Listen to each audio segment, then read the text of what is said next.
বিসমিল্লাহির রহমানির রহিম। আজকে আলাপ করব ছবি ভিডিও ইসলামে হারাম না জায়েজ। কুরআন হাদিসের আলোকে চূড়ান্ত বিশ্লেষণের মাধ্যমে আজকের এই ভিডিওটি উপস্থাপন করছি। আমি ডাক্তার এম.এ. সালাম। কুরআন শরীফে উল্লেখ আছে, যারা জানে এবং যারা জানে না তারা কি সমান? সূরা জুমার ৯ নম্বর আয়াতে আছে। এর অর্থ হলো, জ্ঞান অর্জন শুধু উৎসাহিত নয়, বরং অনেক ক্ষেত্রে অপরিহার্য। গবেষণা ও চিকিৎসায় ছবি আজকের যুগে অত্যন্ত প্রয়োজন।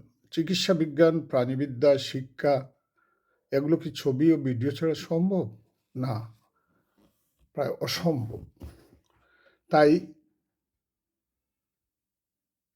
সমসাময়িক আলেমরা বলেন, যদি উদ্দেশ্য হয় গবেষণা, শিক্ষা, চিকিৎসা এবং কোনো হারাম উপাদান না থাকে, তাহলে এটি জায়েজ।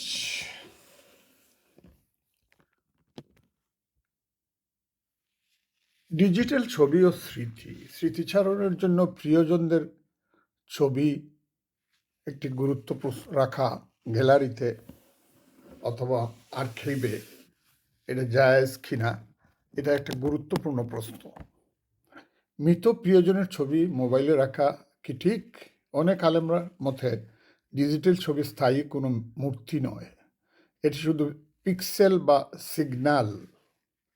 তাই ব্যক্তিগত স্মৃতি হিসেবে রাখা জায়েজ হতে পারে, তবে দেওয়ালে টাঙানো যাবে না, অতিরিক্ত সম্মান দেওয়া যাবে না। তারপর ভিডিও কল। আমাদের অনেকেই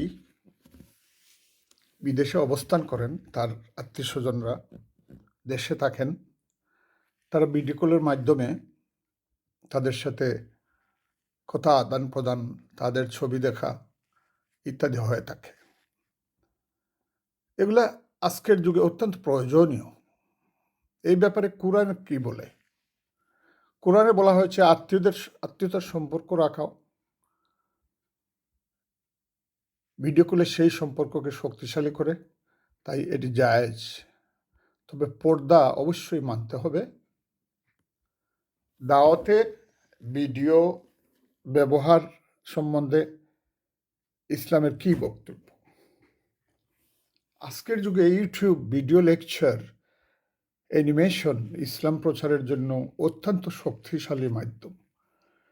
যদি বিষয়বস্তু সত্য হয়, শরীয়ত মেনে চলে, তাহলে এটি শুধু জায়েজ নয়, বরং সওয়াবের কাজ, সদকায়ে জারিয়া। তবে একটা সতর্কতা আমি উল্লেখ করছি, সবাই সতর্ক থাকা উচিত কিছু বিষয়ে, যে কিছু কিছু বিষয় এড়িয়ে চলতে হবে। অশ্লীলতা, বেহায়ানাপনা, হারাম গান বাজনা, ফিতনার আশঙ্কা, এগুলো বাদ দিতে হবে। আর নারীদের ক্ষেত্রে পর্দা বজায় রাখা অত্যন্ত গুরুত্বপূর্ণ। তো এই বিষয়ে শক্তিশালী উপসংহার বা শেষ কথা বলতে আমি যা বলতে চাচ্ছি, ইসলাম প্রযুক্তিকে হারাম বলে না, বরং ব্যবহারের উপর বিধান নির্ভর করে। যদি ব্যবহার হয় জ্ঞান অর্জনের জন্য, দাওয়াতের জন্য, মানব কল্যাণের জন্য, তাহলে তা বৈধ ও প্রশংসনীয়। মনে রাখবেন, প্রযুক্তি নয়, আপনার ব্যবহারই নির্ধারণ করবে এটি হালাল না হারাম।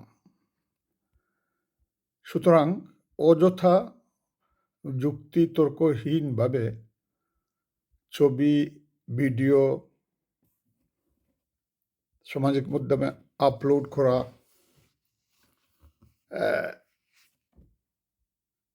যুক্তিতর্ক ছাড়া এরকম মতামত বর্তমান যুগে অত্যন্ত প্রশ্নবিদ্ধ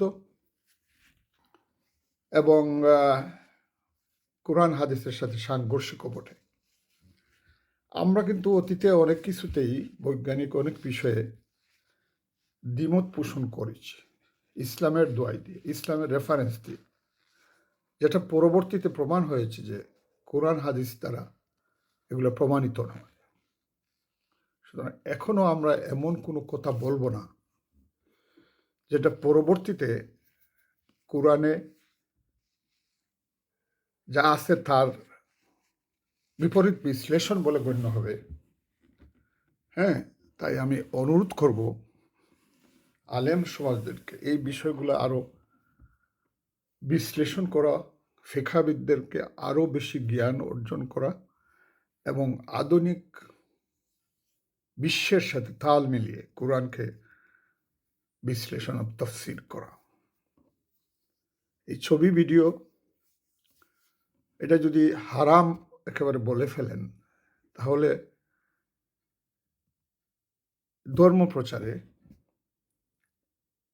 অস্ত্র তৈরিতে, প্রাণী সম্পদে রিসার্চ করতে আর অনেক অনেক রিসার্চের ক্ষেত্রে এই ছবি ভিডিওগুলি অপরিহার্য। বিশেষ করে মেডিকেল সায়েন্সে এটা এভিডেন্স বেসড সায়েন্স, সেখানে ছবি ভিডিও ছাড়া জ্ঞান অর্জন করা মোটেই সম্ভব নয়। একটা রোগীর অপারেশন সেটা অডিও ভিজুয়াল মাধ্যমে দেখানো হয় এবং শেখানো হয়। বিদেশ থেকে রোবটের যে সার্জারি সারা দুনিয়াতে সার্জনরা এটা শিখে। সুতরাং আমরা এটাকে ঢালাওভাবে হারাম এবং সামাজিক মিডিয়াতে ফেসবুক সহ লোডিং করা হারাম সরাসরি বলা মোটেই ঠিক নয়। কোনো কোনো ক্ষেত্রে এটা অপরিহার্য এবং ইসলাম প্রচারে, জ্ঞান অর্জনে এর বিকল্প নেই। আপনারা জানেন জ্ঞান অর্জন ইকরা বিইসমি রাব্বিকাল্লাযী খালাক, খালাকাল ইনসানা মিন আলাক। এই যে ইকরা, আল্লাহর নামে পড়ো, প্রথম হীরা গুহায় এই কোরআনের প্রথম আয়াত নাজিল হয়েছিল। এটার বিশ্লেষণ করলে দেখা যায় যে জ্ঞান অর্জন বলতে শুধু ইসলামের জ্ঞান নয়, প্রত্যেকটি জ্ঞান যেটা মানুষের কল্যাণের জন্য, মানব সেবার জন্য, আল্লাহর সন্তুষ্টির জন্য, এবং যে জ্ঞান অর্জন করলে আল্লাহর মহিমা, সৃষ্টির রহস্য এবং আল্লাহকে জানা যায়, সেটা সেরকম সকল জ্ঞান অর্জন করা ফরজ। তবে ফরজে কেফায়া, কোরআনকে গভীরভাবে পড়া এবং বুঝা ফরজে কেফায়া। ঠিক একইভাবে সকল ধরনের জ্ঞান, যে জ্ঞানে সকল সৃষ্টির কল্যাণ হবে, শুধু মানব জাতি নয়, প্রাণী জাতি থেকে আরম্ভ করে সবাই কল্যাণ হবে এবং সৃষ্টি জগতের রহস্য উদ্ভাবন করা সম্ভব হবে, যাতে আল্লাহর প্রতি বিশ্বাস আরো গাঢ় হবে, সেই শিক্ষাগুলো অর্জন করা ফরজে কেফায়া। আর ফরজে আইন হলো প্রয়োজনীয় ধর্ম পালনের জন্য যে জ্ঞান, ইমানের জ্ঞান, একত্ববাদের জ্ঞান, নামাজ পড়ার জ্ঞান, রোজা রাখার জ্ঞান, হজ করার জ্ঞান, জাকাত দেওয়ার জ্ঞান, এগুলো অর্জন করা প্রত্যেকের জন্য ফরজ, ইন্ডিভিজুয়াল রেসপন্সিবিলিটি। আর বাকি জ্ঞান অর্জনগুলো যেটা কোরআন হাদিসের গভীর জ্ঞান অর্জন, সেটা কিন্তু ফরজে কেফায়া। ঠিক একইভাবে ডাক্তারি পড়া, ইঞ্জিনিয়ারিং পড়া, যুদ্ধ বিমান তৈরি করা, পশুপালন এবং পশু নিয়ে রিসার্চ করা, ধান চাষের নতুন নতুন উদ্ভাবনী সৃষ্টি করা, সৃষ্টি জগৎকে নিয়ে বিশ্লেষণ করা, এখানে সৃষ্টির রহস্য, কিভাবে পৃথিবী তৈরি হলো, কিভাবে মানব দেহ চলছে, ইত্যাদি ইত্যাদি ইত্যাদি জ্ঞান অর্জন করা ফরজে কেফায়া। কেউ কেউ পালন করলে আমরা প্রত্যেকেই বেঁচে যাব, আর না হলে প্রত্যেককেই জবাবদিহি করতে হবে। সুতরাং আমি আবারও অনুরোধ করছি, এইসব বিষয়ে বক্তব্য অথবা মিডিয়াতে কোনো মতামত দেওয়ার পূর্বে গভীরভাবে চিন্তা করতে হবে। আসসালামু আলাইকুম ওয়া রাহমাতুল্লাহ।